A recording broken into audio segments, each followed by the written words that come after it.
You know the feeling. You push hard, get a win, and instantly feel the itch to cash it in. That impulse feels harmless, but over time it drains wealth, confidence, and control. This is normal, but also expensive. The worst part? Most ambitious people don't notice the drift until they no longer recognize the version of themselves they've become. Ambitious people don't lose from lack of drive. They lose because every decision they make is for right now. Applause today, relief today, proof today. And it works until it doesn't. Because the pressure to perform never goes away, it just gets heavier. And if your identity is built to satisfy the moment owns you. LeBron James didn't just last longer, he built his identity to outlast pressure. Not as a star chasing moments, but as someone playing the long game. This is the Wealth Project, where we don't do celebrity gossip, we decode celebrity success. We break down the psychology, mindset, and identity patterns behind the famous and powerful. If this way of thinking about wealth resonates, you're in the right room. Identity decides before discipline. By the time most athletes are planning exits, LeBron James is still planning seasons. Same league, new generation, different rules. His body has lasted, and more importantly, so has his identity. Because early on, he made a quiet decision most people never do. Tomorrow matters more than today's applause. Once that realization materialized, everything short-term started to feel reckless. But this idea goes far beyond basketball. Lasting success comes from choosing what matters in the long run over what feels good now. The career that refused to burn fast. Society loves the rise, the breakout year, the viral moment, the fast climb. LeBron's career isn't rare because he has dominated. Plenty of athletes dominate, at least for a while. What's rare is staying relevant long term.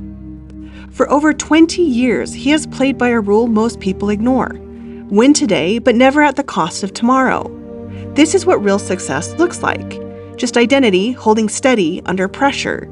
It's about the rules people refuse to break when no one's watching. Here's the hard part. The discipline that has kept him going is the same discipline most ambitious people quietly avoid. And it doesn't show up in mindset first. It shows up in how he treats his energy. Availability beats intensity. Early in LeBron's career, the pressure was obvious. Teenage fame, national television, a city projecting salvation onto a teenager. Most people in that position cash in early on that type of success. They test limits. They burn energy proving they deserve the spotlight. LeBron did something different. He treated his body like something he couldn't afford to waste. He treated it like a tool, like a long-term investment.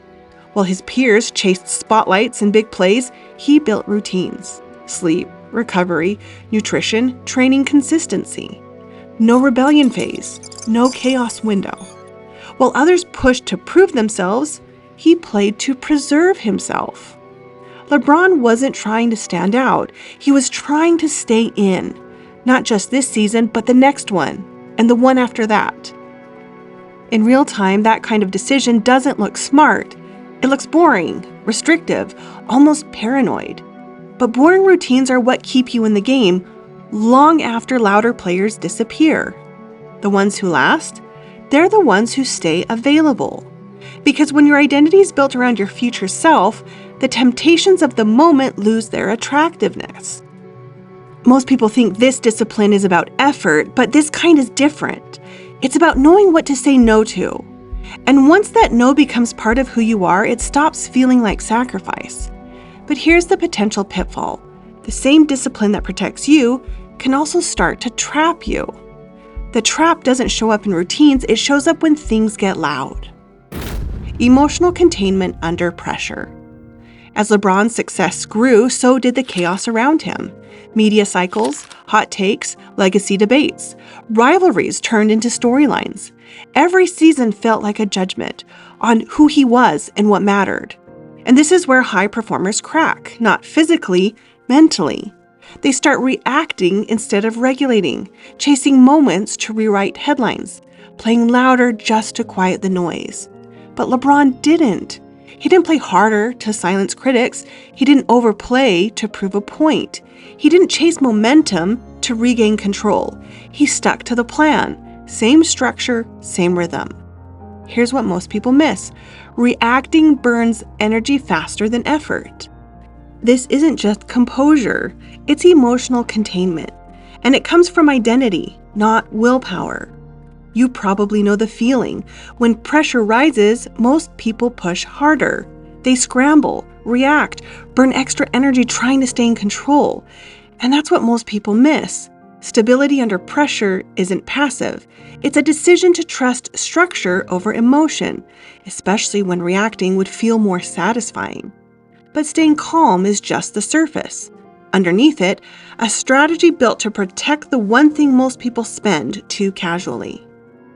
Preserve the asset.